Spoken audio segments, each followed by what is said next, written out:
नमस्कार दोस्तों, मेरे YouTube चैनल सही बोलता पर आपका स्वागत है। दोस्तों, आज हम एक बहुत महत्वपूर्ण विषय पर बात करने वाले हैं और यह विषय सबके लिए बहुत ज़रूरी है। सब आम जन के लिए, देश के लिए, सभी कर्मचारियों के लिए बहुत ज़रूरी है। आप सबसे गुजारिश है कि मेरे चैनल को सब्सक्राइब करें और इस वीडियो को लाइक और शेयर ज़रूर करें ताकि ये बात दूर दूर तक जाए, सब लोगों तक पहुँचे। दोस्तों, आज विषय है बैंकों का निजीकरण। बैंकों के निजीकरण के बारे में बात क्यों हो रही है?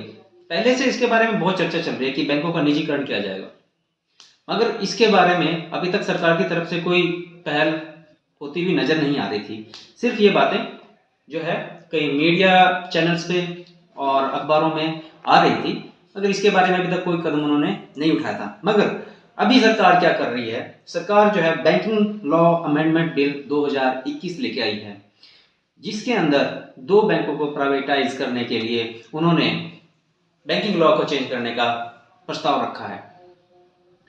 दोस्तों, अब बैंकों के प्राइवेटाइजेशन या बैंकों के निजीकरण से दिक्कत क्या है, परेशानी क्या है?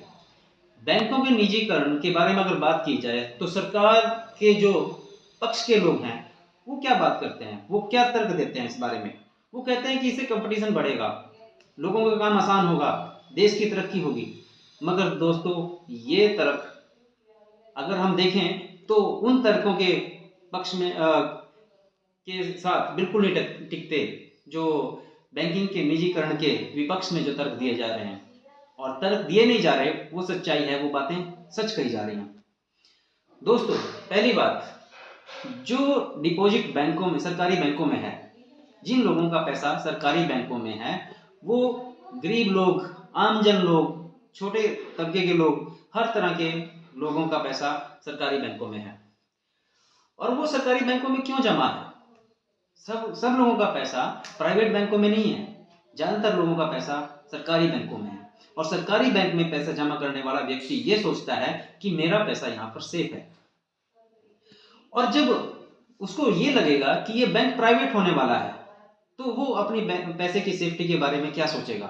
दोस्तों, अगर एक व्यक्ति का पैसा प्राइवेट बैंक में उसने रखा है तो वो उसका रिस्क देख के, उसका रिस्क समझ के वो पैसा वहां पर रखा है, उसने रखा हुआ है और उसको पता है कि ये बैंक पहले से प्राइवेट है और उसको इसका रिस्क भी पता है, तो उसने सोच समझ के पैसा वहां पर रखा है। मगर जो पैसा सरकारी बैंक में रखा हुआ है वो ये सोच के उसने रखा कि ये बैंक सरकारी है और जब तक ये सरकारी है तब तक मेरा पैसा सेफ है।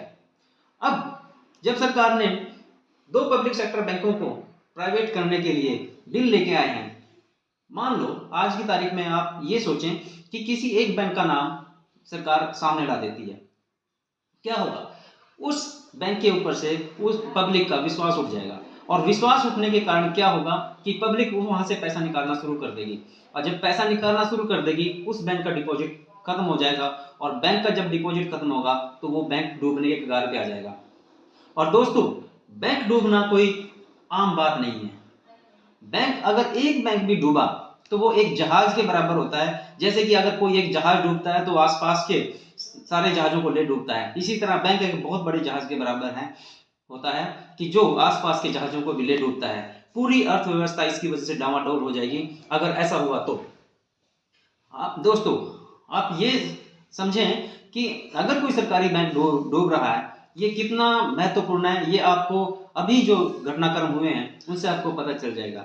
यस बैंक के ऊपर जब खतरा मंडराया तो सरकार ने उस बैंक को किसी भी तरह करके बचाया, क्योंकि उनको पता था कि अगर एक बैंक भी डूबा, चाहे वो सरकारी हो, चाहे वो प्राइवेट है, चाहे वो छोटा बैंक हो, अगर एक बैंक भी डूबा तो पूरी अर्थव्यवस्था डूब जाएगी। तो आप ये समझें कि ये जो प्राइवेटाइजेशन का चला है, इससे क्या होगा? लोगों का विश्वास कहाँ जाएगा? और अगर लोगों का विश्वास खत्म हुआ और पैसा लोगों ने निकालना शुरू कर दिया, दोस्तों, एक बैंक, दो बैंक या तीन बैंक नहीं डूबेंगे, पूरी अर्थव्यवस्था डूब जाएगी, पूरा देश डूब जाएगा। दोस्तों, इसको गहराई से सोचें और प्राइवेटाइजेशन के खिलाफ बढ़ चढ़कर आवाज उठाएं। हमें आज आपकी जरूरत है दोस्तों, हमें आम जनता की जरूरत है। और दोस्तों, ये आवाज दूर दूर तक पहुंचाएं, सभी बैंक वालों का साथ दें ताकि इस प्राइवेटाइजेशन को रोका जा सके, देश को बर्बाद होने से रोका जा सके। जय भीम, जय भारत।